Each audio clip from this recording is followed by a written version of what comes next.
¿Listo, Doc? Entonces, ¿puedo empezar? Sí, doctora. Muy bien.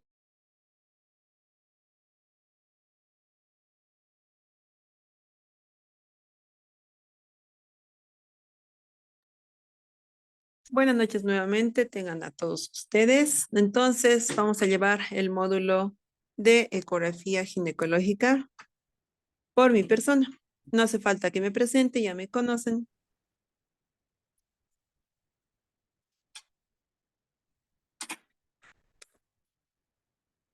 Entonces, vamos a decir que la ecografía juega un papel integral en la evaluación de lo que es patología ginecológica.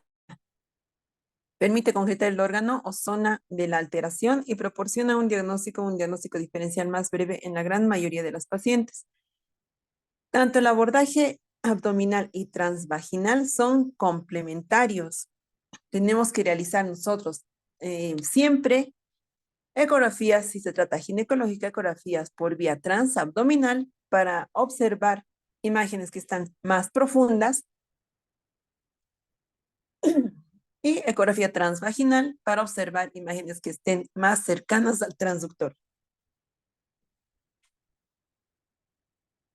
Por vía transabdominal vamos a necesitar que la paciente llene vejiga, hemos dicho 1 litro de agua, 1 hora antes del estudio, porque se nos pueden ir diagnósticos que por vía transvaginal no se pueden observar. Pueden ser miomas gigantes que estén desplazados más superiormente, que por vía transvaginal no vamos a poder tener ese alcance, ¿no? Ya que vamos a llegar a unos 5 centímetros aproximadamente de profundidad. Así como los quistes gigantes también no los vamos a poder observar por vía transvaginal. Aparte de la ecografía transabdominal, siempre es necesario hacer primero la clínica, ¿no? La clínica y de ahí nos vamos a ir a hacer nuestro estudio.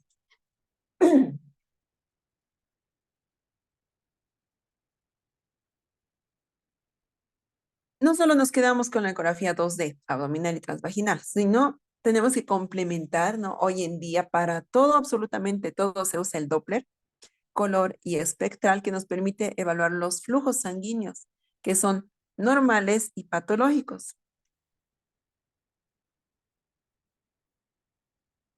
Por ejemplo, el Doppler nos va a ayudar a distinguir las estructuras que son vasculares de las no vasculares, ¿no? Y más bien tenemos equipos en nuestro curso con Doppler, los cuales vamos a poder manipular y vamos a salir de dudas, incluso diferenciar si es que es un ovario o es que si es un vaso. Los vasos hipogástricos generalmente los confunden con folículos, ¿no? Entonces vamos a empezar a usar el Doppler para ver si es un vaso o no es un vaso. Así de manera básica. Ya más avanzado, pues tienen que hacer maestría.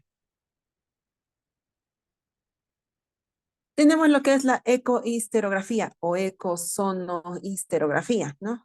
Eh, que proporciona una evaluación más detallada del endometrio y permite la diferenciación entre lesiones intracavitarias de endometrio y submucosas. Esto quiere decir que con la ecohisterografía nosotros podemos observar si es que hay imágenes polipoideas o miomas en la cavidad endometrial. ¿Cómo? Instilando solución fisiológica hacia el útero. De todas maneras, para entender un poquito más, voy a enviar un video al grupo. Siempre yo manejo con Classroom y voy a enviar ahí.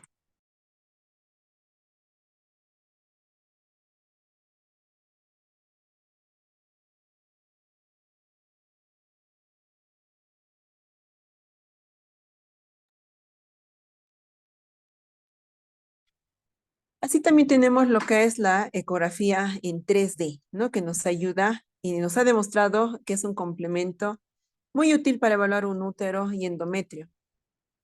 De tal manera que si encontramos nosotros un útero arcuato, un útero bicorne, podemos hacer una ecografía en 3D para caracterizarla de mejor manera.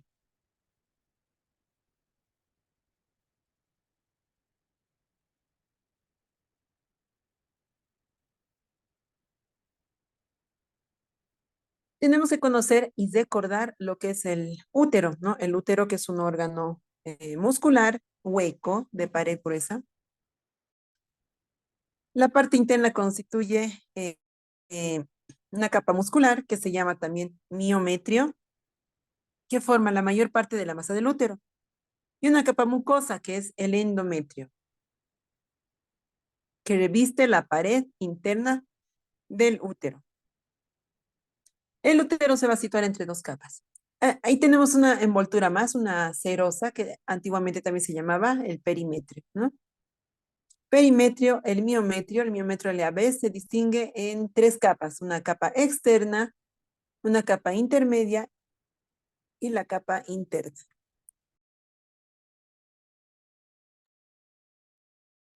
Entre la capa externa e intermedia se encuentran los vasitos uterinos.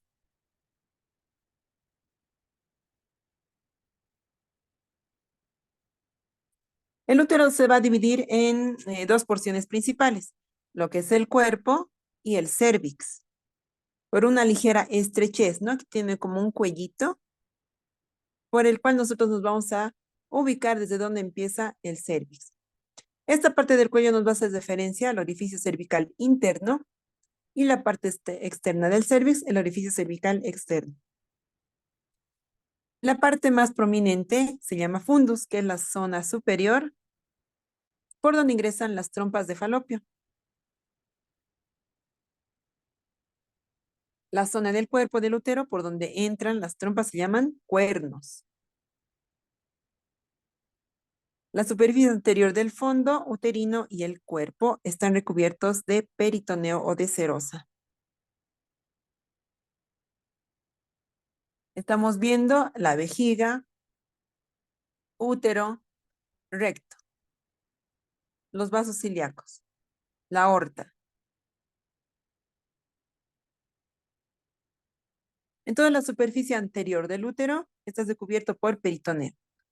El espacio peritoneal anterior al útero es la bolsa vésico-uterina. Este espacio entre la vejiga y el útero es la bolsa vésico-uterina o fondo de saco anterior también, que en general está vacío. A veces puede contener asas intestinales. Si hay mucho líquido en cavidad, sí vamos a observar la cavidad propiamente dicha. En la parte posterior, el reflejo peritoneal se va a extender al fornix posterior de la vagina, formando el receso recto uterino, o también se llama el fondo de saco posterior o fondo de saco de Douglas, en donde se van a acumular generalmente por cualquier patología líquido.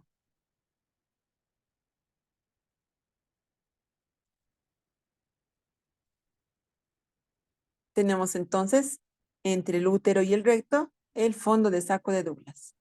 Entre el útero y la vejiga, el fondo de saco anterior. Ya empezaron las clases desde los 10. Ya, no, sí. Sus micrófonos, doctora, por favor. Ay, lo está como-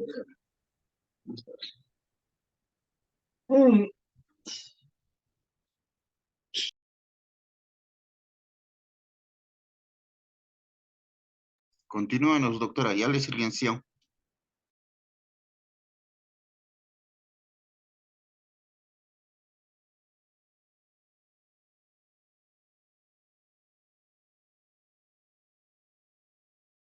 Doctora, está cerrado su micrófono. Gracias, doc. Entonces tenemos lo que es el útero. En la cara lateral se van a extender el ligamento ancho, que se extiende desde la cara lateral del útero a las partes laterales de la pelvis. Los ligamentos redondos van a emerger de los cuernos uterinos por delante de las trompas de falopio en los ligamentos anchos. En la parte del cérvix se va a localizar posterior al ángulo de la vejiga y está anclado al ángulo vesical por el parametrio. Tenemos aquí la parte también de la vagina, que es un canal fibromuscular que queda en la línea media y sigue un recorrido desde el cérvix hasta el vestíbulo de los genitales externos.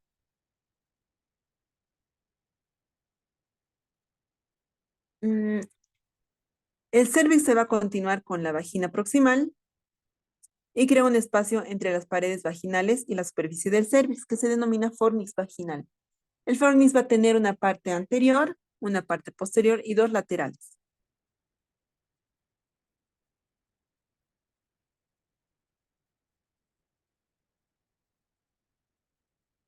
Las trompas de falopio. Tenemos acá, siguen un recorrido lateral desde el útero por el ligamento ancho en su borde libre.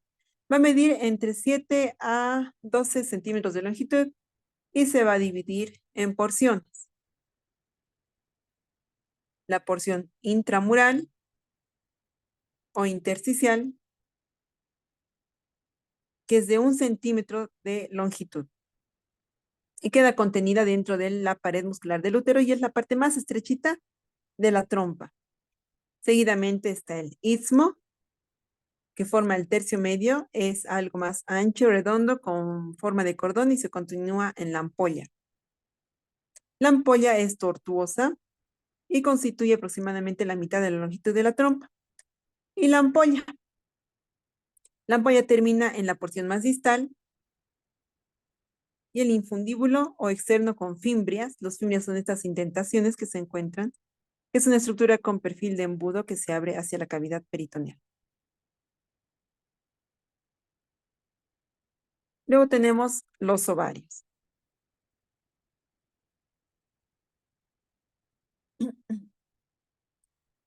Los ovarios que tienen una forma ovalada, con un eje largo que suele estar orientado verticalmente, no está recubierta por peritoneo, pero tiene una capita de células cuboideas simples o columnares, que se llama epitelio germinal, que está en plomo, que se continúa con el peritoneo en el hilio del ovario.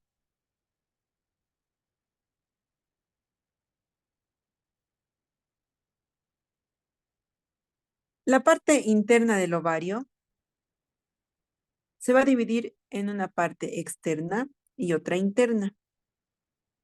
La parte externa es la corteza, que es un entramado intersticial. Y la parte del centro o estroma, que es un compuesto por fibras reticulares, que contiene los folículos y cuerpos lúteos. Por debajo del epitelio germinal, el tejido conectivo de la corteza se está condensado para formar una cápsula fibrosa, que es la túnica albuginea.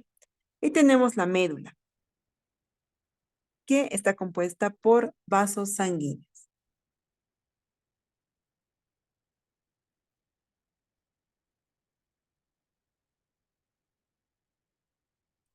En las mujeres nulíparas, el ovario se va a ubicar en una depresión de la pared pélvica lateral que se llama la fosa ovárica. Esta parte de memoria, porque aparte de que va a ingresar a su examen, tenemos que ubicarnos nosotros las referencias anatómicas para encontrar el ovario, ya sea por vía transabdominal o sea por vía transvaginal. Entonces la fosa ovárica va a tener tres partes.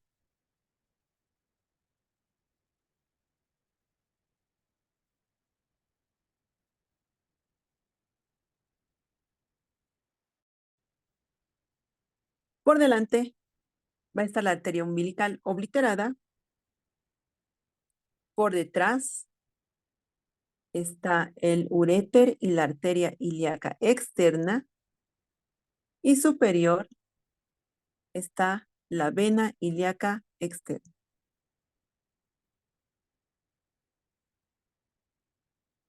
Esta es la fosita ovárica y tenemos que saber nosotros las relaciones, ¿no? Por detrás, aquí el uréter y los vasos, arteria ilíaca interna y aquí la vena ilíaca externa como en la parte superior como techito.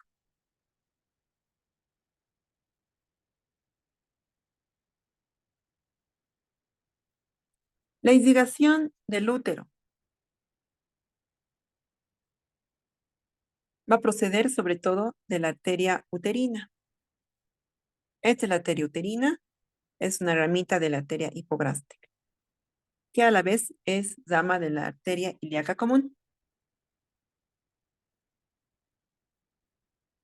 La arteria uterina va a ascender por el borde lateral del útero y el ligamento ancho, a nivel de los cuernos uterinos, cose lateralmente y se anastomosa con la arteria ovárica.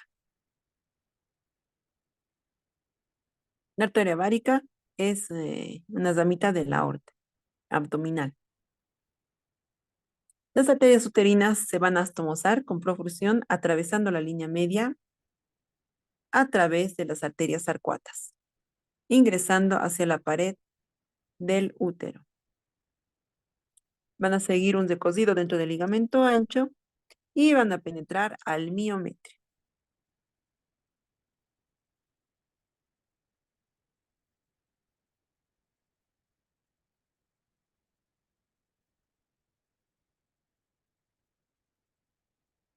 En el miometrio, esa es la arteria uterina, van a penetrar al miometrio mediante unas ramitas que son la arteria arcuata. Estas arterias arcuatas se encuentran entre la capa externa y la capa intermedia del útero.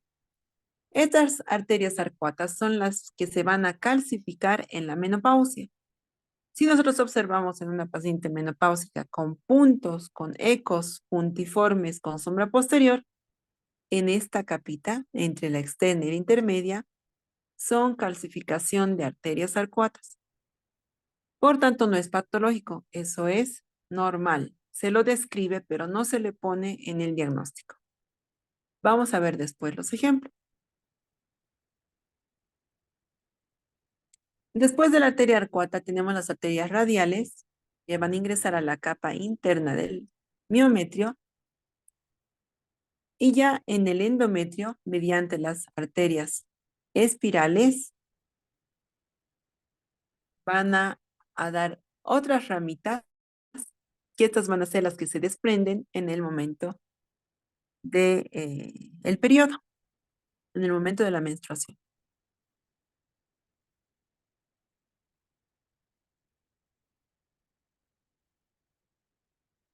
Vamos a recordar un poquito lo que es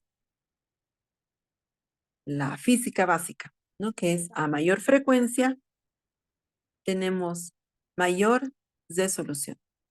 Es decir, que por vía transvaginal con frecuencias entre 5 a 8 MHz vamos a tener más resolución, pero nuestra penetración va a ser limitada. No vamos a tener un alcance máximo, no vamos a poder ver estructuras que estén más profundas. Ya con ecografía transabdominal de entre 3 a 5 MHz, o sea, es menos frecuencia, nuestra resolución va a ser pobre, pero vamos a tener más alcance, mayor penetración. Por eso es importante que hagan los dos estudios de manera complementaria.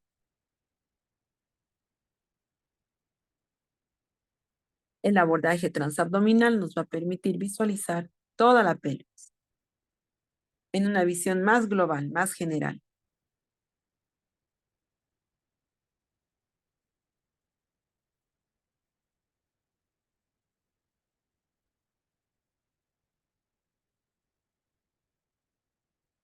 Por abordaje transabdominal nos va a permitir visualizar más estructuras que están más profundas, pero van a tener limitaciones que se van a presentar durante la exploración de pacientes que son incapaces de llenar vejiga, por ejemplo, porque uno de los requisitos para realizar ecografía transabdominal o por vía abdominal es llenar vejiga. Al llenar vejiga nosotros vamos a realizar vamos a tener una ventana acústica para observar mucho mejor el útero, incluso trompas y ovarios. Para realizar una ecografía transabdominal, como hemos aprendido ya, y seguramente estamos capos, se le aplica gel sobre ese lugar y se realiza corte longitudinal para localizar el eje útero-vaginal, realizar vasido transversal u oblicuos buscando anexos.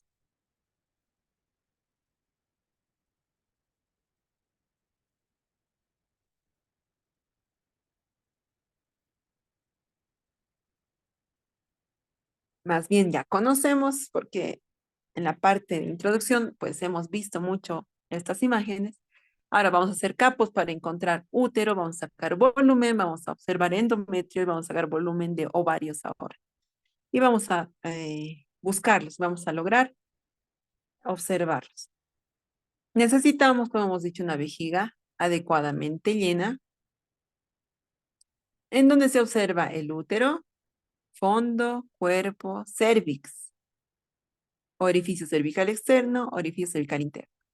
Una depresión que es el lugar de la histerorrafia, de la cesárea.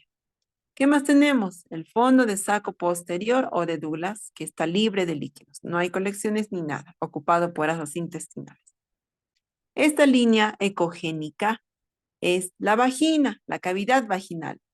Entonces nosotros al realizar nuestro corte longitudinal tenemos que encontrar la línea vaginal y la línea endometrial. Si no obtenemos esta vista, nuestra ecografía está mal hecha, está movida. No podemos hacer un diagnóstico preciso así. Y nos van a ver que con una foto, pues ya, nos van a desplazar, ¿no? Entonces siempre traten de apuntarle lo que es la línea ecogénica y el canal endometrial.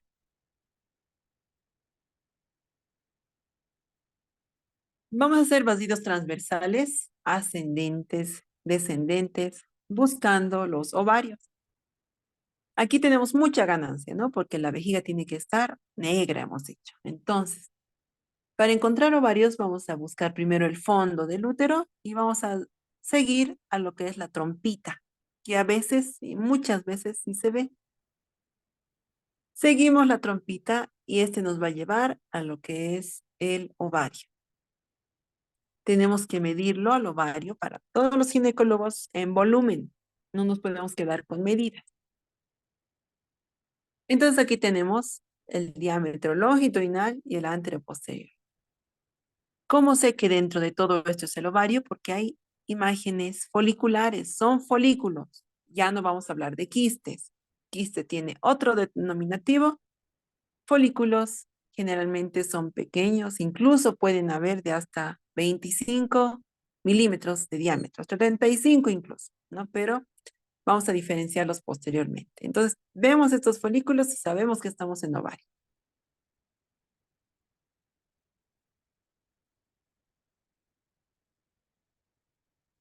Entonces, tanto ecografía transabdominal tiene sus ventajas y sus desventajas. Las ventajas va a ser que tiene un amplio campo de visión. No es invasivo y es apto para todas las edades. Ojo que para hacer ecografías en adolescentes es mejor que ingieran solo medio litro de agua, porque es más rápido su metabolismo. Las desventajas son que se quiere vejiga llena. Ahí es nuestra dificultad para realizar ecografía en pacientes de mayor edad, de avanzada edad, o en pacientes que no se tengan la orina, ¿no? Una desventaja también es que utiliza ondas de baja frecuencia, por lo tanto la resolución no es muy buena. Es muy efectiva para caracterizar las masas anexiales. El meteorismo intestinal interfiere la visión.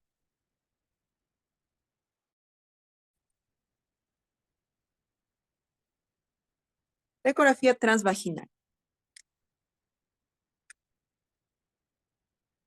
Ya que por ecografía transvaginal tenemos una proximidad, una cercanía con el transductor, con el útero y los ovarios, Entonces, este nos va a permitir el uso de transductores de alta frecuencia, ¿no? Lo que nos va a dar más resolución. ¿Qué nos proporciona más calidad de imagen, más detalles, más caracterización y detalle de su anatomía? Sin embargo, debido a sus mayores frecuencias, el campo de visión va a ser limitado. Lo que Con la supone escala de Glasgow, el ATLS. También sus micrófonos, cuiden, por favor. Entonces, una desventaja de la ecografía transvaginal. Las grandes masas pueden llenar o incluso extenderse fuera del campo de visión con una ecografía transvaginal, por lo que el estudio va a ser difícil y no vamos a poder observar adecuadamente los ovarios o las masas que se encuentran en más superior en el útero.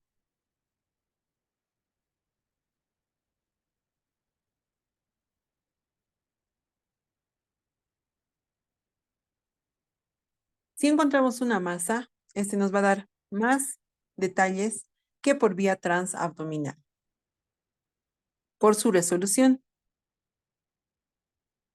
Entonces decimos que tanto la ecografía transabdominal y la transvaginal son ambas complementarias, ¿no? Necesitamos que la vejiga se encuentre vacía. Entonces siempre mandarles al baño antes de realizarles la ecografía. Debemos aplicar gel sobre el transductor en la parte de la gomita que se encuentra en la parte más distal. Debemos poner un preservativo, lo cubrimos, agarramos con la otra mano para que no se remangue el preservativo y aplicamos gel sobre el preservativo. Introducimos la sonda hasta el fondo de saco anterior, si el útero está en anteverso, o hasta el fondo de saco posterior, si está en retroverso.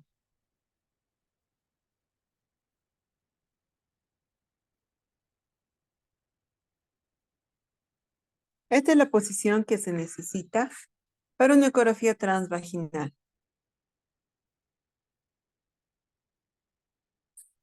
Pacientes recostadas, generalmente se les puede poner una almohadita en la parte posterior o le solicitamos que nos ayude poniendo las dos manos, puede ser a manera de puñito en la parte de las nalgas, por debajo, ¿no? Como almohadita. Las piernas semiflexionadas, la cadera elevada, rodillas flexionadas e introducimos el transductor. La muesquita, ¿no? Espero que se acuerden, la muesca tiene que estar superiormente, dirigida superiormente. ¿Para qué? Para obtener el diámetro longitudinal del útero. Y si queremos una vista transversal, vamos a girar en contra de las manecillas desde el ojo.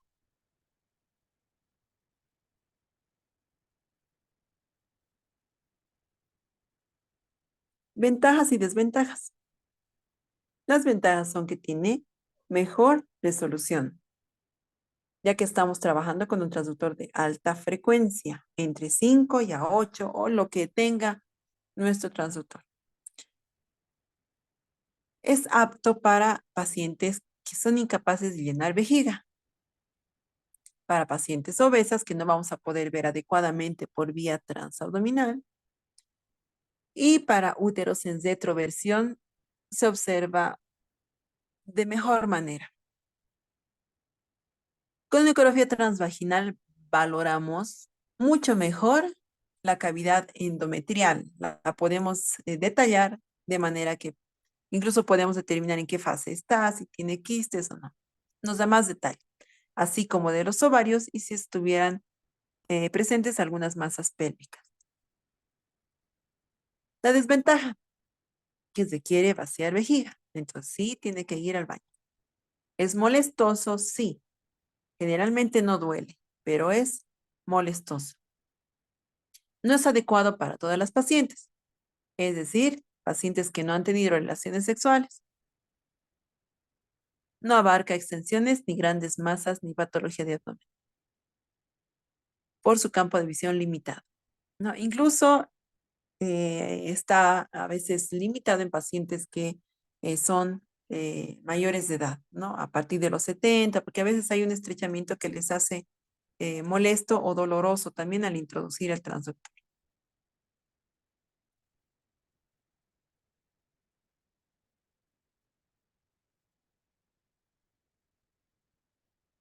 Entonces tenemos contraindicaciones en la ecografía transvaginal. Absolutas, totalmente no, que no podemos hacer un himen imperforado. Esto es en pacientes vírgenes. Si la paciente, pese a eso, te dice, no, no quiero hacerme, ustedes no pueden obligarla, no pueden denunciarlas por eso, sobre todo los varones. Si les dicen no, entonces denle la opción de llenar vejiga, pero siempre diciéndoles que se ve mucho mejor por vía transvaginal, ¿no? Pero si es que insisten, pues se les hace por vía transabdominal. Una contraindicación también es el uso en pacientes con introito virginal, que son las de avanzada edad. Contraindicaciones relativas, el miedo a provocar una infección en una ruptura prematura de membranas. Si la paciente como que tiene miedo, ustedes, entonces mejor es no, pero es relativo.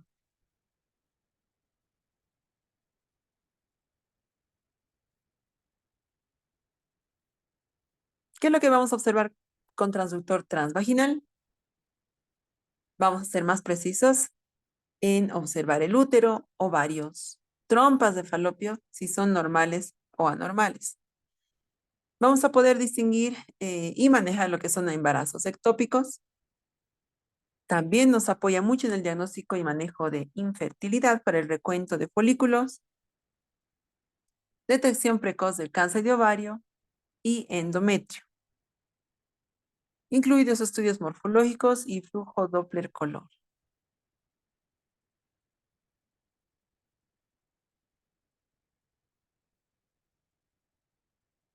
Entonces, es un principal motivo de consulta, lo que es la presencia de dolor pélvico, la hemorragia genital, alteración menstrual y la presencia de flujo vaginal.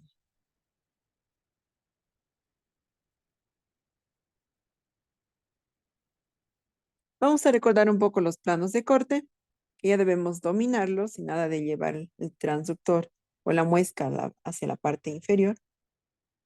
¿Qué necesitamos hacer? Un abordaje por vía transabdominal. Hacemos la muesquita que se dirija hacia la cabeza o a la derecha, no se olviden jamás. Un corte medio sagital suprapúbico para observar el útero, fondo, cuerpo, cuello o cervix. Esta parte como ángulo es el ángulo vésico-uterino. Es nuestra deferencia para observar desde dónde empieza el cervix. Y la línea hiperecoica, la vagina. Entonces vamos a medir nosotros desde acá, desde el cervix hasta el fondo. Esta es vagina. Vamos a diferenciarlo en las prácticas. Un volumen adecuado para observar es 250 cc. El corte número 2 transversal, la muesca hacia la derecha y vamos a obtener esta imagen en su corte transversal a nivel del cuerpo fondo. Muchos hacen su corte aquí en cervix. Tienen que saber diferenciar si están en cervix, en vagina o en cuerpo. Si están en casi fondo del útero, tienen que observar esta cavidad endometrial, que no va a haber en cervix, ni mucho menos en la vagina.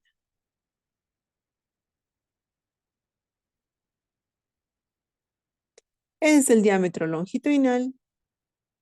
Vamos a medir el diámetro anteroposterior, así tal cual les he enseñado. Y el diámetro transversal, obteniendo el volumen del útero.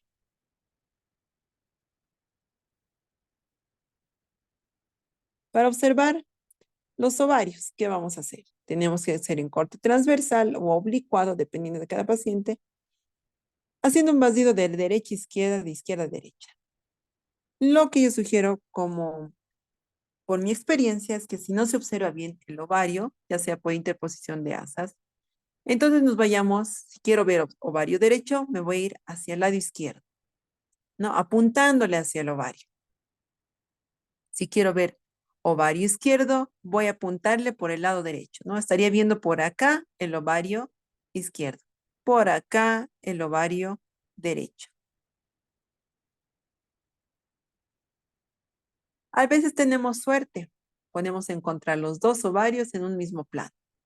Útero, un ovario, algo de la trompita, el otro ovario.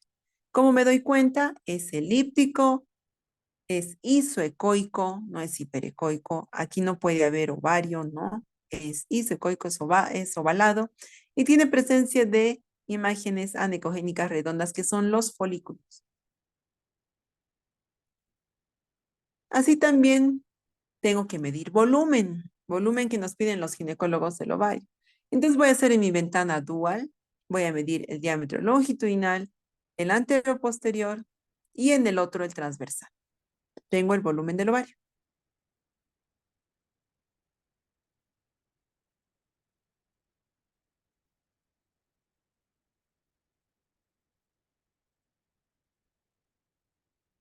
Vamos a introducir el transductor con la muesca indicando hacia arriba para hacer el corte longitudinal.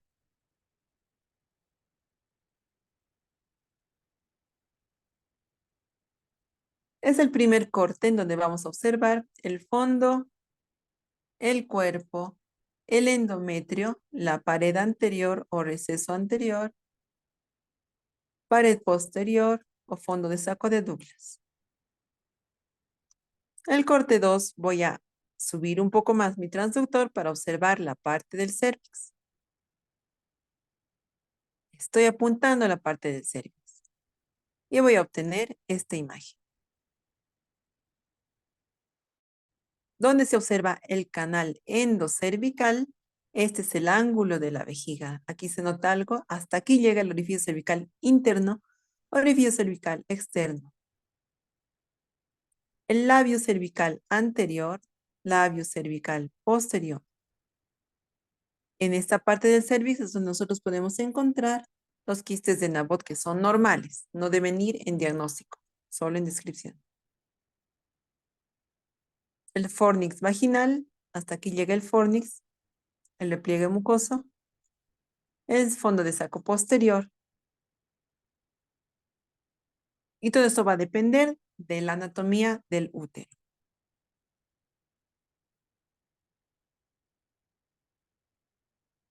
El corte transversal. Esta muesquita voy a girar en contra de las manecillas del reloj, direccionando hacia la derecha de la paciente. La muesquita hacia la derecha. Para obtener un corte transversal, siempre estar cerca a fondo. ¿Cómo me doy cuenta? Porque tengo el endometrio en el centro. Si no hay endometrio o es una línea, estoy en cervix.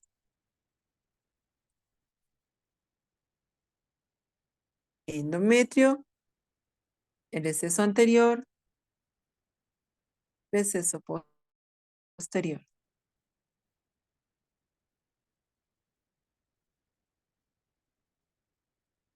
Ya con el transductor en corte transversal, encuentro fondo de útero y me voy a ir a los costados para encontrar los ovarios.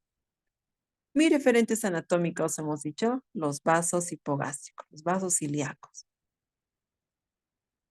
Aquí tengo un ovario.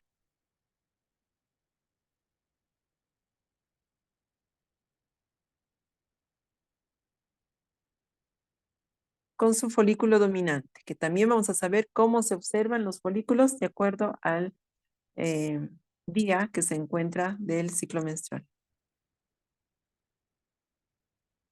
Entonces los ovarios se encuentran superior y medial a los vasos hipogástricos en pacientes nulíparas, ya que con el embarazo pues estos van a ir, se van a salir de ese lugar, ¿no? Porque van a movilizarse por el crecimiento del útero. Hay que ecohisterografía, ¿no? Que no es ya muy, es muy así nuestro estrés ya tan indiferente. Las indicaciones para hacer una ecohisterografía van a ser sangrado uterino normal en la menopausia o posmenopausia para si hay engrosamiento endometrial, alteraciones del endometrio, pueden ser presencia de pólipos, miomas submucosos, el endometrio que no se visualiza bien, mujeres infértiles puede haber adherencias, malformaciones uterinas también, y está contraindicado en el embarazo y en enfermedad inflamatoria. ¿En qué consiste? Espero que del video. Ahí está. Estamos viendo un tubo por aquí, dos líneas. Antes se usa de una sonda gástrica de recién nacidos pediátrico. Se le instila líquido. Vamos a volver a ver. Está, hasta aquí llega, ¿no? Estamos instilando líquido, solución fisiológica, y miren cómo se observa. Está delimitando adecuadamente lo que son dos masas en el canal cervical y los está llegando a medir. Así se mide la primera imagen, que por la ecogenicidad, que es hiperecoica, pues ya podemos decir que son pólipos.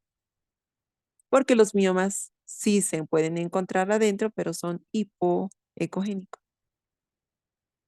o isoecogénicos. Pero aquí estamos usando el Doppler y su vaso nutricio.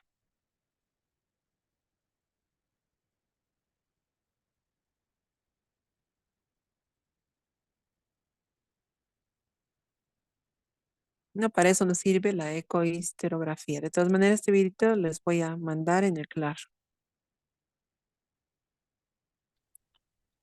Con respecto al ciclo menstrual, les voy a dar una tareita, y antes de cesar la clase, les voy a mandar el link para que ustedes accedan al Classroom, en donde ya está subido el material de esta primera clase y las primeras tareitas, que van a consistir en describirme esta imagen, ¿no? Se trata de la función de las hormonas en el ciclo menstrual y cómo hacen que también cambien el grosor endometrial y la maduración de los folículos. Eso ustedes me van a hacer de tareita con esta imagen. Y la siguiente me van a dar una explicación, los que quieran puntos y participar. Como resumen, vamos a decir que el cuerpo lúteo va a producir, el cuerpo lúteo que se va a generar Yo aquí. parece pollo ahí con sus sabores diferentes. Sus micrófonos, por favor, doctores, verifiquen. Entonces nosotros vamos a ver que el cuerpo lúteo que se va a generar al final, que queda para el embarazo, para que el embarazo prosiga, nos va a generar dos hormonas, que son los estrógenos y progesterona. Los estrógenos que nos van a ayudar a preparar la glándula mamaria para la producción de leche, y la progesterona que nos va a ayudar a mantener el revestimiento del útero. Entonces, al momento del embarazo tenemos que buscar siempre el cuerpo lúteo. Este es el cuerpo lúteo, que no se les olvide. No siempre se lo ve así. A veces son estructuras de incluso se los puede observar bien definidos, anecogénicos, pero que deben desaparecer a las 12 semanas. Entonces, si ven una imagen quística a las 7 semanas, primero tranquilícense, no le pongan quiste, ¿no? Le ponen cuerpo lúteo en signo de interrogación. Y así van a dar más chance a su médico para hacer un control y ver que no sea un quiste. Entonces, sí o sí tenemos que encontrar este cuerpo lúteo cuando está la mujer gestando. Y no lo tenemos que observar después de las 12 semanas. Espero que se acuerden bien.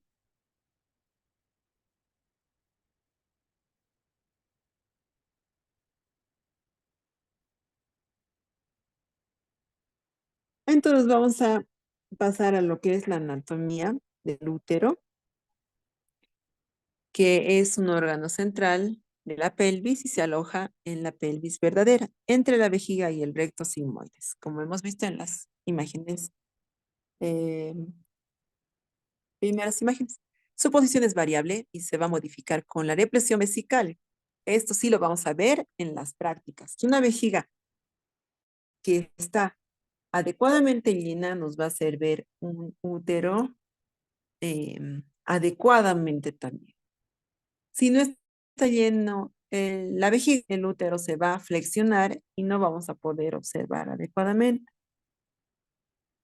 Sus características de referencia para ubicarlo van a ser que es central, a veces puede estar lateralizado hacia la derecha o a la izquierda, y tenemos que encontrar que tenga una continuidad con la vagina, ¿no? La vagina que hemos dicho es una línea ecogénica bien brillante, ¿no? A veces con la presencia de gas, a veces, que es normal, y la línea endometrial. Entonces, si tenemos la línea de la vagina, la línea endometrial, tenemos una buena imagen.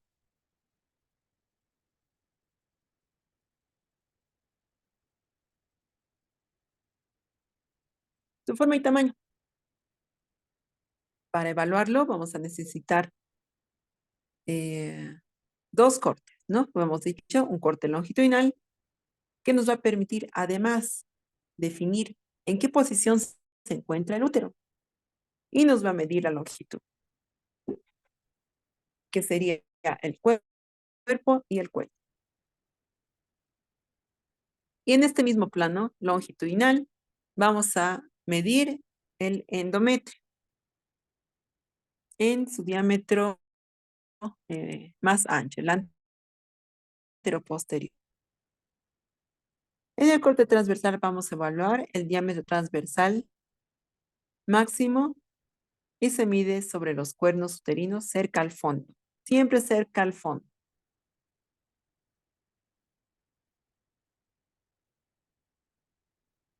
Esta es una ecografía transvaginal en donde estamos observando el corte, lo que es el cervix, cuerpo, fondo y el canal endometrial. Vamos a medir el endometrio en este corte. Entonces aquí tenemos el diámetro longitudinal, el anteroposterior y en el otro el diámetro transversal, que generalmente pasa por el endometrio. Aquí no vamos a medir endometrio.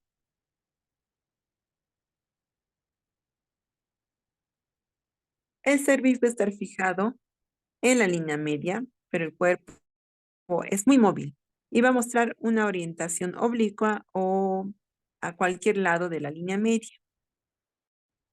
Entonces vamos a tener posiciones del útero. Las posiciones van a ser de flexión o versión. La flexión se va a referir al eje del cuerpo uterino en relación con el cervix, cuerpo con cervix. Mientras que la versión es la relación respecto al eje del cervix con la vagina. Por eso decimos anversoflexión, ¿no? Todo está flexionado anteriormente. Si se encuentra el útero para atrás, retroversoflexión.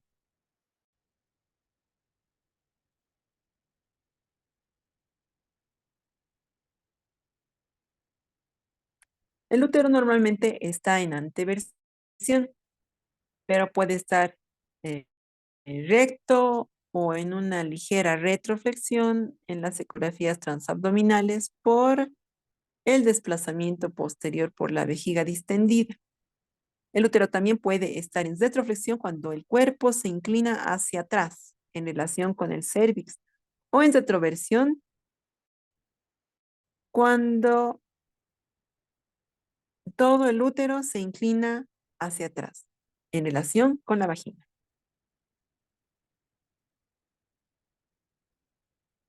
Uno de los inconvenientes en la posición de retroversión es la caracterización del fondo, que se nos va a hacer un poco difícil evaluar por ecografía transabdominal. Dado que la parte del útero se va a encontrar más lejos del transductor y puede mostrarse hipoecoico y simular un mioma inclusive. Lo vamos a ver más adelante. Tenemos entonces la posición normal del útero, que si hacemos una ecografía transvaginal, la vamos a observar que está hacia adelante. Esta es la parte anterior, esta es la posterior. Entonces estamos observando el útero hacia adelante. Y en retroversión, el útero hacia atrás. Así también hay diferentes grados de posición, ¿no? De retroversión. El grado 1, el útero no está tan inclinado hacia adelante y ya no se apoya en la vejiga, ¿no? Está prácticamente recto. El grado 2, el útero se encuentra en posición vertical con el fondo del saco hacia arriba. El grado 3, el útero se encuentra completamente inclinado hacia el recto. Aquí tenemos grado 1, ya no está en contacto con la vejiga. El grado 2, totalmente recto en el mismo eje de la vagina. Y el grado 3, que está más posterior, totalmente inclinado hacia atrás. Por ecografía vamos a observar por vía transabdominal la vejiga, el útero yéndose hacia la parte posterior. Está en retroversión.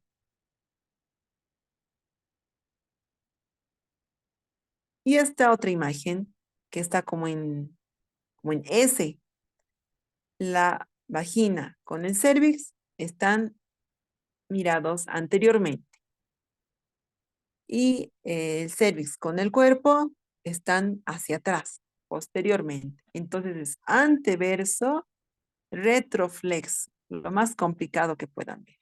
Estamos en fornix anterior. Si fuera retroverso flexión, tendríamos que entrar por el fornix posterior y ver todo el útero mirando hacia atrás.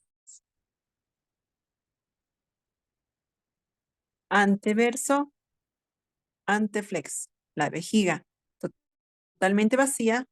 Tenemos aquí el canal vaginal, cervix, desde aquí empieza cervix. Cuello, endometrio, fondo.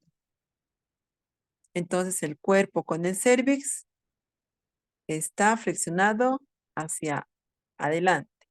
Y la vagina con el cervix también está flexionada hacia adelante.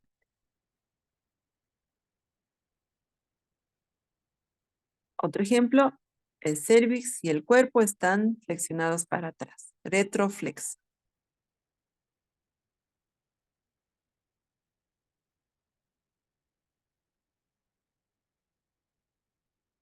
El tamaño y perfil de un útero normal va a variar entonces a lo largo de la vida en relación con la edad. El estado hormonal y partos van a hacer que también le den diferencia. El útero infantil y prepuberal va a oscilar entre 2 a 3 centímetros de longitud, con un cervix que mide en los 2/3 de dicha longitud y 0.5 a 1 centímetros en el diámetro anteroposterior. El útero prepuberal tiene un aspecto en tubo o de pera invertida, con un diámetro anteroposterior mayor que el del fondo.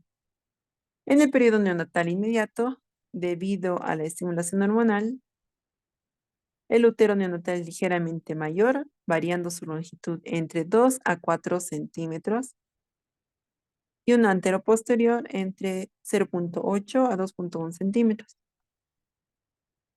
Suele observarse una línea endometrial ecogénica en casi todos los lactantes.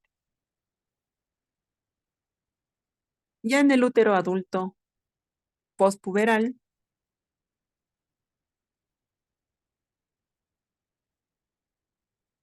en las nulíparas se va a observar una longitud aproximada de hasta 8 centímetros,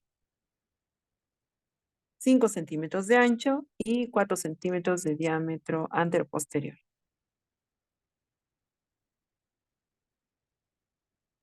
En ciertos estudios han observado una diferencia significativa en la longitud del útero entre primíparas y nulíparas. con un aumento de aproximadamente 1 centímetro en primíparas y 2 centímetros en nulíparas, ¿no? Entonces, si ven un útero grande, está acorde, ¿no? Si es que ha tenido más de 2 hijos.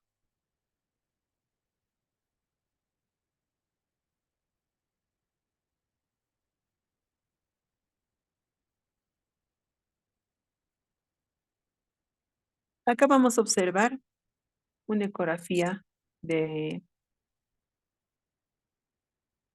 pediátrica, un útero neonatal, en donde vamos a observar un cervix prominente y el fondo pequeño, ¿no? Como una pera invertida, estamos diciendo. ¿Qué se observa? Nos llama la atención aquí que el cervix sí es de mayor tamaño.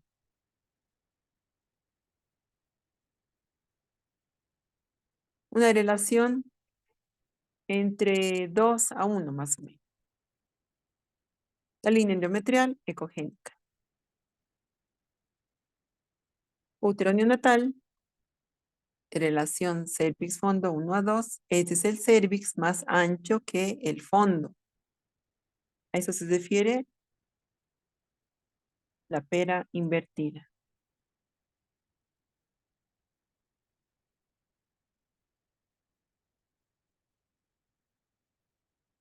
El útero normal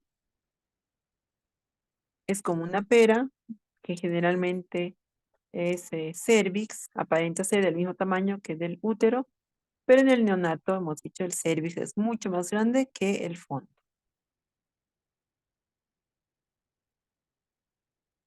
Y el útero prepuberal en forma de tubo. No tiene ni cuello, nada, ¿no? Tubular, diámetro longitudinal y entero posterior, igual que el del fondo. Si medimos aquí en el cervix, el cuerpo es el mismo espesor, un largo de 2.4 centímetros, el grosor no excede de 1 centímetro y el endometrio como línea ecogénica.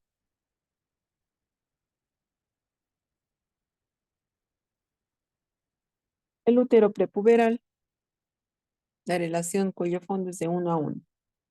Diámetro longitudinal, antero-posterior, la vagina. El útero puberal hay muy poca diferencia con el adulto, ¿no? Tiene una forma piriforme. El fondo es más largo que el cervix. Diámetro longitudinal de 3 centímetros, el antero-posterior de 1.5. Y el endometrio tiene diferente espesor o grosor según el día del ciclo menstrual. Este es el canal vaginal. La línea ecogénica, cavidad endometrial, es lo que yo tengo que encontrar. Nuevamente tenemos dos ejemplos de útero piriforme, canal vaginal, línea endometrial. Otra vez aquí, ¿no? La línea endometrial, pero ya está en diferente día del ciclo menstrual. Cervix, canal cervical.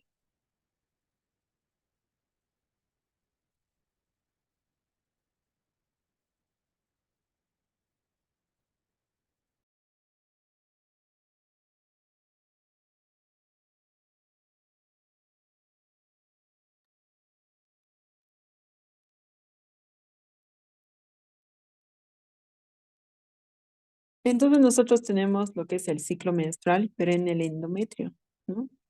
Que lo vamos a ver de diferente ecogenicidad según el día en que se encuentra la paciente de su ciclo menstrual.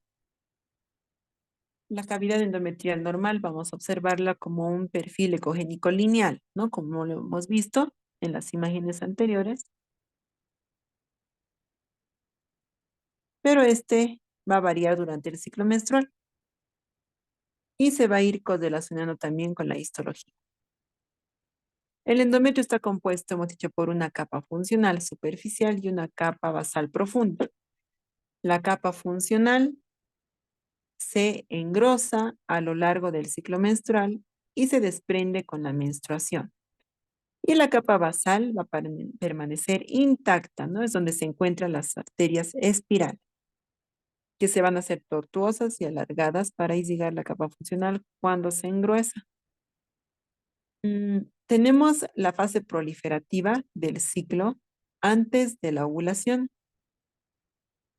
que está bajo influencia del estrógeno.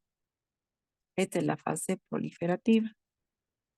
Mientras que la progesterona va a ser la principal responsable del mantenimiento del endometrio en la fase secretora. La fase menstrual del endometrio va a consistir en una línea ecogénica. Durante la fase proliferativa, el endometrio se va a engrosar y va a alcanzar entre 4 a 8 milímetros de espesor. El endometrio, como dijimos, tenemos que medirlo en un corte longitudinal en la línea media del útero y debe incluir la porción anterior y la posterior del endometrio.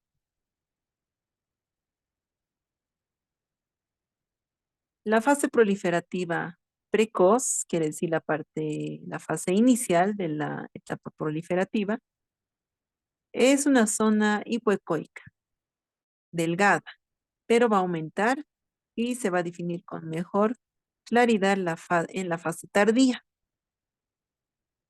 La fase tardía, también llamada la periovulatoria también, en donde se va a edematizar, tornándose lo edematoso. Hemos dicho que se vuelve hipoecoico, ¿no? Porque es la presencia de líquido. Entonces se va a tornar con aspecto hipoecogénico del endometrio proliferativo y lo vamos a ver mucho mejor en más o menos el día 12 a 13 del ciclo menstrual. Grueso, hipoecogénico, también llamado como una capa trilaminar. Va a tener hiperecoico, hipoecoico, hiperecoico. Después de la ovulación, la capa funcional del endometrio cambia. Ya no es hipoecoico, ya no es trilaminar, se va a volver hiperecoica a medida que el endometrio progresa a la fase secretora. El endometrio en esta fase va a medir de 7 a 14 milímetros de grosor. Hasta 14 milímetros de grosor, ¿ya? Porque más de eso también nos tiene que llamar la atención. La textura hiperecoica del endometrio secretor se debe a un aumento del moco glucógeno dentro de las glándulas y al incremento en el número de interfaces por la tortuosidad de las arterias espirales. Entonces vamos a observar como un realce acústico posterior al endometrio secretor, pero no es tan específico, ya que también lo podemos observar en un endometrio proliferativo.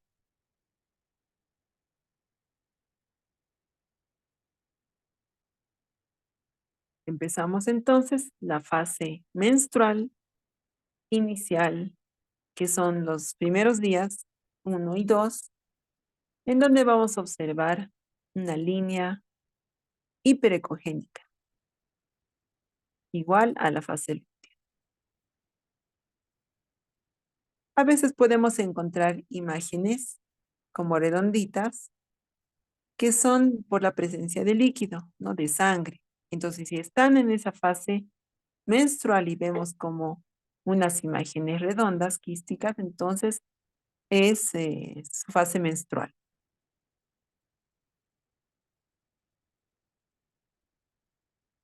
El día 3 a 4 del ciclo menstrual vamos a observar como un patrón mixto, ¿no? Que pueden haber por presencia de sangrado, de coágulos que están detenidos, que van a ser eliminados prontamente.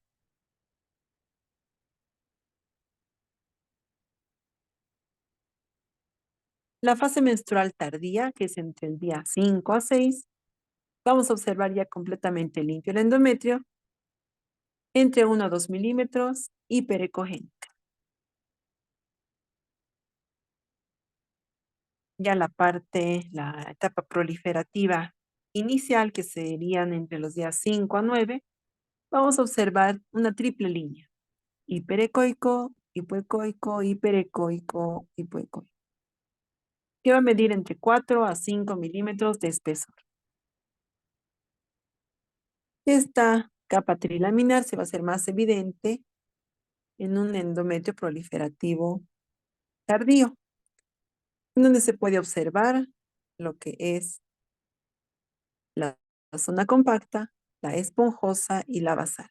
Ya está edematoso porque se está acercando a la fase de ovulación. Estos son los días 9 a 13.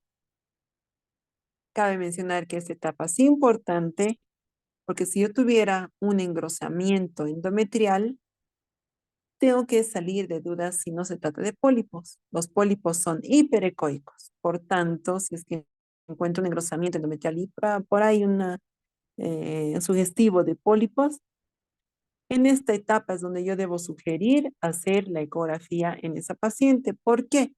Los pólipos no van a cambiar de ecogenicidad con el ciclo menstrual. Se van a mantener así hiperecoicos y van a estar adentro.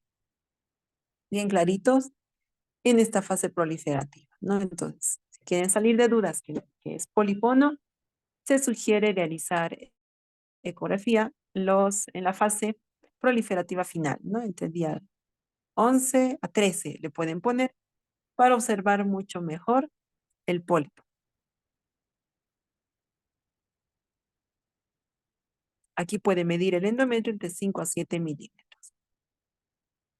La fase proliferativa tardía es el día 13-14. Mucho más engrosado, entre 8 a 12, incluso a 14 milímetros hemos dicho. Una triple línea, un halo hipoecogénico.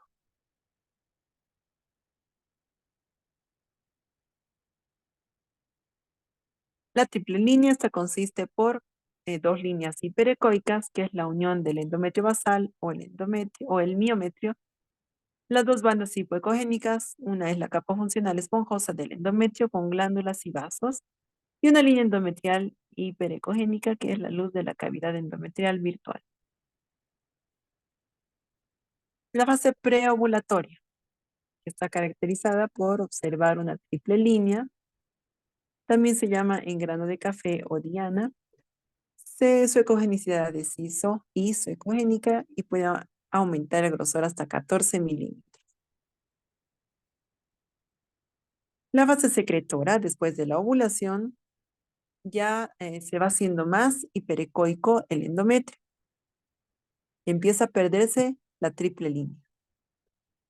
Un aumento de la ecogenicidad de las dos líneas externas, por ahí empieza, de carácter centrípeta, ¿no? De afuera hacia adentro.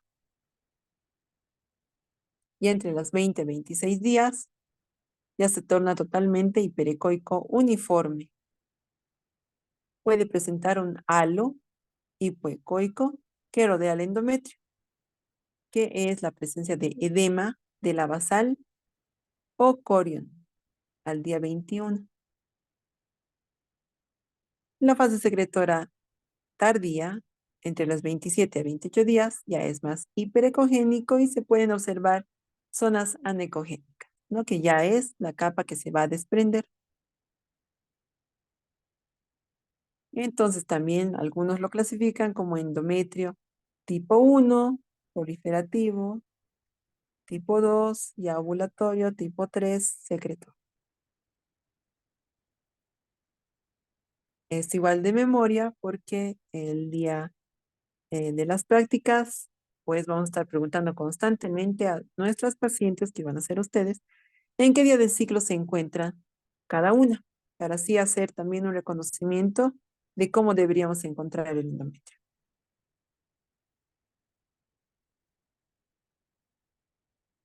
El endometrio menopáusico se atrofia al no estar ya bajo el control hormonal. En la ecografía el endometrio se va a mostrar como una línea ecogénica delgada que no mide más de 5 milímetros, dicen algunos artículos, ¿no? En la mayoría. Entonces, por consenso lo han puesto que todo endometrio que mide más de 5 milímetros se considera cáncer. En menopáusica.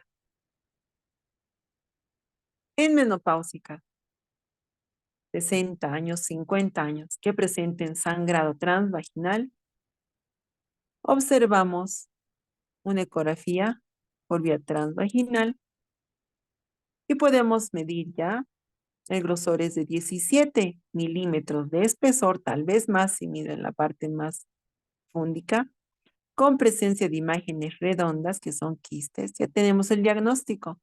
Es una hiperplasia quística, por la edad sobre todo. Si esta misma imagen la encuentro en una paciente fértil, entonces probablemente esté en sus días del ciclo menstrual. Hay que hacer mucha diferencia y mucha clínica en este caso. ¿Se ha dado el caso? Espero que no a ustedes, que en una paciente de 50 años con menopausia han encontrado esta misma imagen y le han puesto saco gestacional. No es chiste. Les cuento una anécdota, ¿no? Entonces tengan mucho cuidado, por favor.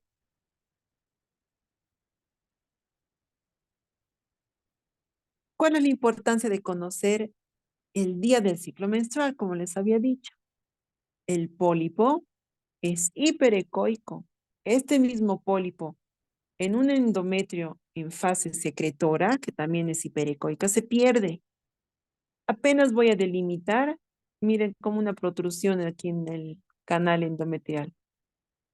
Se va a perder totalmente. ¿Qué tengo que hacer si veo un engrosamiento endometrial? Si estoy sospechando de pólipo, se sugiere realizar ecografía en el ciclo, el día final del ciclo proliferativo, ¿ya? ¿Para qué? Para que ya salte en todo el endometrio hipoecoico, el pólipo va a resaltar. Y tengo mi diagnóstico. En cuanto a la embriología, ustedes también me van a hacer esta tarea porque esto es ya de nuestros primeros inicios, ¿no? de medicina. Y tienen que tenerlo muy claro en lo que consiste la embriología, ¿no? Ya sea cómo se forma el útero, cómo se forman las trompas, los ovarios, el canal vaginal. Estas fotitos ustedes me las van a explicar de manera escrita. Escrita, no quiero copiar y pegar.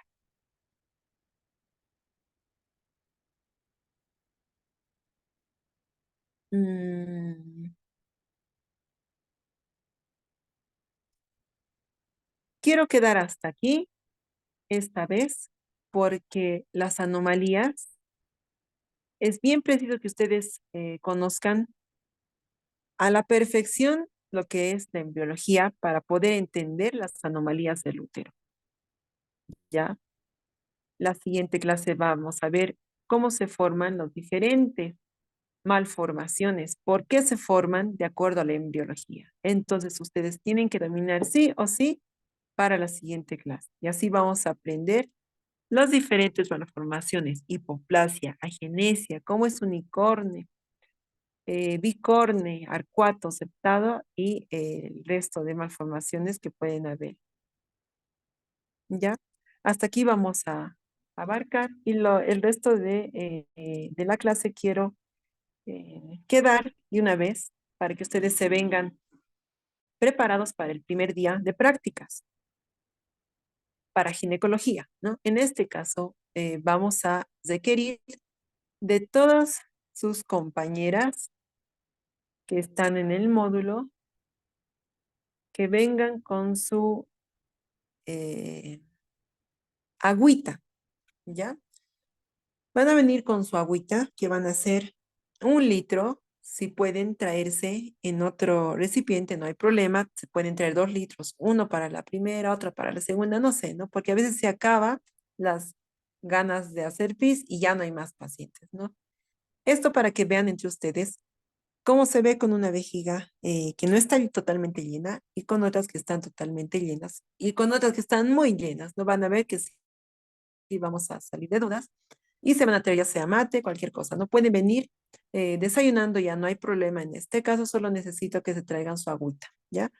Sí, rogarles a las chicas, por favor, que nos ayuden y todos nos vamos a ver en la primera clase a la 1 de la tarde en los predios, todos, absolutamente todos, ¿ya? Porque quiero que vean a diferentes personas que van a ser ustedes, ¿no? Y sí vamos a encontrar seguramente folículos, quistes y demás cosas que vamos a ver, ¿ya? Entonces, sobre el tema que hemos avanzado hasta ahora, ¿tienen alguna pregunta?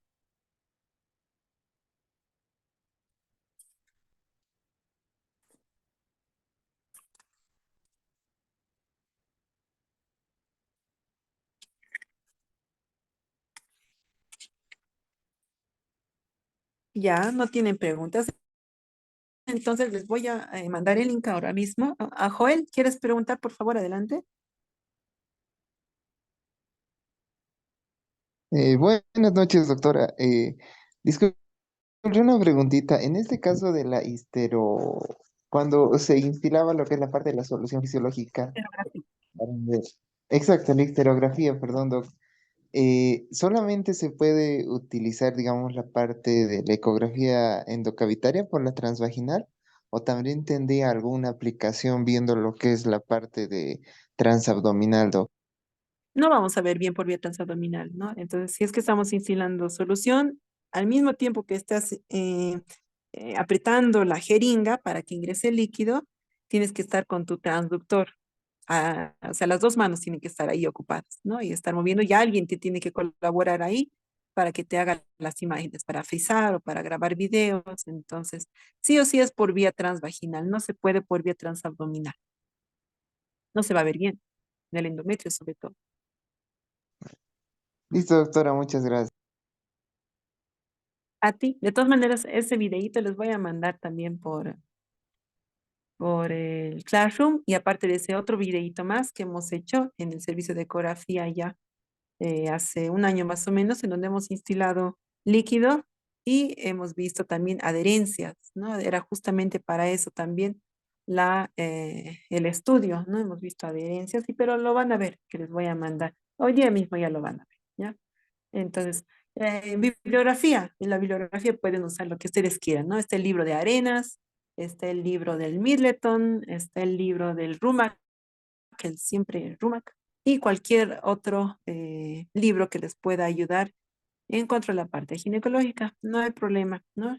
Em, Les voy a mandar también algunos artículos para ver la parte de malformaciones, porque es un poco largo, grande es de ver y es necesario siempre que tengan una base de embriología para poder entender mucho mejor las malformaciones. Entonces, eso también les voy a mandar para que repasen ya allá de ustedes si van a leer, ¿no? Pero sí les voy a mandar para que estén preparados. Pese a eso, la siguiente clase que va a ser el día jueves, por favor, por motivos de viaje, el día jueves a las 8 de la noche. Entonces ahí les voy a hacer preguntas tanto de anatomía, de embriología. Me van a explicar ustedes lo que es el ciclo menstrual, que les he mostrado ese esquema, y también embriología me van a enseñar los que gusten participar y ya se llevarán también sus puntitos extras, ¿ya? Lo mismo va a ser para las prácticas que vamos a ir llevando y el último día va a ser el examen final práctico que va a consistir en realizar el corte longitudinal transversal del útero con sus medidas longitudinal, anteroposterior transversal, endometrio y los ovarios. En una ventana el ovario derecho, en otra ventana el ovario izquierdo, ¿ya? Ya sea su capacidad de cómo encontrarlos, entonces vamos a ir viendo y de acuerdo a eso yo les voy a calificar también. Y creo que no hay nada más que decir, las tareas siempre las voy a subir por Classroom, ahorita ya les he subido, pero me falta enviarles el link. Y nada más sería. ¿Alguna pregunta más para terminar la clase?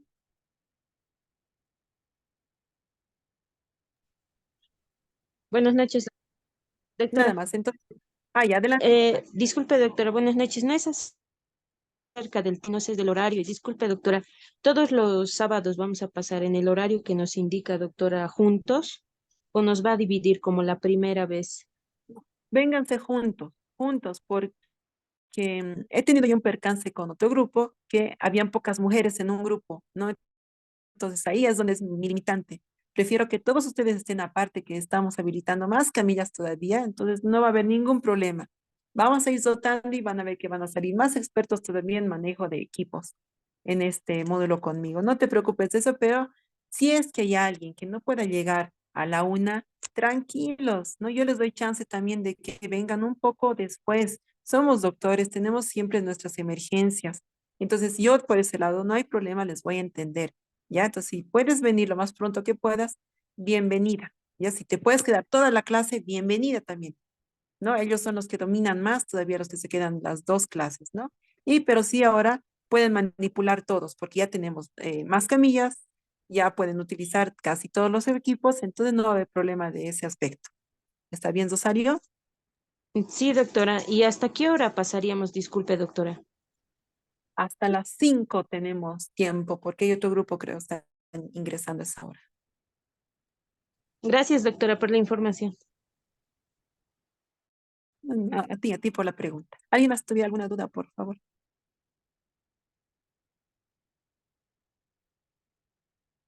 Doctora, buenas noches. Buenas noches, Isabel. La tarea que nos indicó de embriología escrita, esa la vamos a entregar, ¿qué fecha o para mañana va a ser, doctora? No, no es para mañana. Seguimos con la misma hermenéutica, ¿no? Yo les mando la tarea por Classroom y me la suben a la misma clase, ¿no? Y dice, tarea embriología. Y ustedes ahí me suben lo de embriología. Tarea anatomía. Y ahí me suben lo de anatomía, ¿no? Con ese esquema bien explicado, los dos esquemas que les he mostrado. Ya, ahora quiero sí decalcarles. Yo me doy la tareita, me doy el trabajo de leer cada trabajo, sobre todo en la presentación que les voy a mandar de aquí unas 2 semanas, que son los casos clínicos de ovario y de úteros. Voy a poner más énfasis en la lectura porque ya me ha pasado, ¿no? Como que no piensan que yo no leo y como que se copian, ¿no? No voy a admitir copias. Encuentro una copia entre ustedes y lastimosamente voy a tener que anularlo, ¿ya? Entonces no va a valer puntaje. Desde ya les decalco eso que no voy a permitir copias. Esta es autoformación, ¿no? Aquí no es, me voy a copiar tu diagnóstico, ¿no? No es así, ¿no? Entonces, eso les voy a pedir y les voy a ir explicando posteriormente qué va a consistir los casos clínicos, ¿no? Que son muy bonitos y los muy frecuentes que van a ver en su vida diaria como profesionales en ecografía. Pero eso les decalco desde ya, ¿no? Aquí no hay hermanitos, no hay parejas, ¿no? Que ya me ha pasado muchas veces que hemos hecho juntos, me dicen, ¿no? Como si hubiera hecho ningún pecado. Pero yo estoy ahí al tanto, leyendo uno por uno como lo he hecho en la parte del módulo 1, ¿ya? Así que eso les decalco, por favor, no voy a admitir copias. ¿Tienen alguna preguntita más?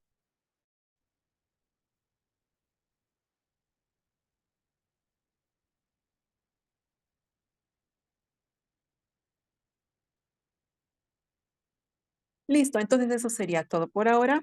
Por hoy va a ser hasta aquí. La siguiente sí va a ser un poquito más tardado porque sí nos vamos a llevar, nos quedan muchas presentaciones por realizarlas, entonces ahí vamos a terminar, por favor. Entonces nos veríamos el día sábado todos. Nos reuniríamos a la 1 de la tarde y media hora antes, si pueden, empiecen a tomar agüita. Unas 5, no sé, pónganse de acuerdo y otras a eso de la 1:30 ya pueden empezar a tomar agüita, así vamos a ir viendo, ¿ya? Eso sería todo. Entonces, un gusto encontrarlos nuevamente y por favor no me fallen, que me gusta a mí enseñarles, pero también quiero que a ustedes les guste que yo les enseñe, ¿ya? Nos vemos el día sábado, entonces que tengan buenas noches a todos. Bueno, buenas noches, colegas. Buenas noches, doctora Dina. Nuevamente agradecerle por aceptarnos a este nuevo módulo y también por la brillante exposición, doctora. Y gracias, agradecerle por nuevamente a este módulo, ¿no? Buenas noches, doctora. Gracias. Hasta luego. También quería recalcarles que que a la otra semana las clases teóricas va a ser jueves, colegas. Ya eso quería recalcarles. Nada más, hasta luego, colegas. Gracias, Doc, hasta luego. Hasta luego, gracias, doctora. Hasta luego, doctora. Las clases van a subido también al Classroom, colegas, no les había dicho, para que ustedes puedan retroalimentarse y aquellos compañeros que no han podido ingresar o por diferentes factores, van a poder volver a ver, colegas. ¿Ya? Hasta luego, colegas. Y doctora, disculpe, antes que se vaya, doctora, el 15 de julio no vamos a pasar clases, es lo que tengo entendido.